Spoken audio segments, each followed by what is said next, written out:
ఏ మా ఊరు ఒక కోయ అతను వచ్చాడు.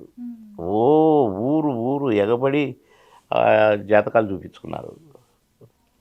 పంతులు గారి ఇల్లు ఇది అని అంటే అని తెలిసి మా ఇంటికి వచ్చాడు ఆయన. దారిలో పోతూ పోతూ నేను చిన్నోడిని.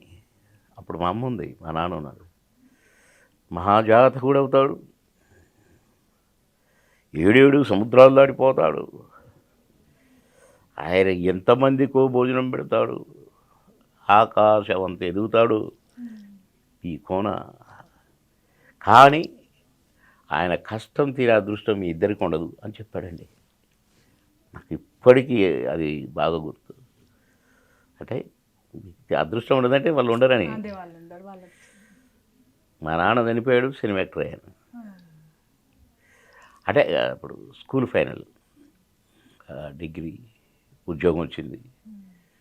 నా ఉద్యోగం తినే అదృష్టం మా నాన్న కూడా లేకుండా అయిపోయింది కదా. ఆ నుంచి సినిమా యాక్టర్ అయ్యాను. లేదు కదా, చూడలే వాళ్ళు ఈ దశ. నా ఉద్యోగం దశనే చూడలేదు.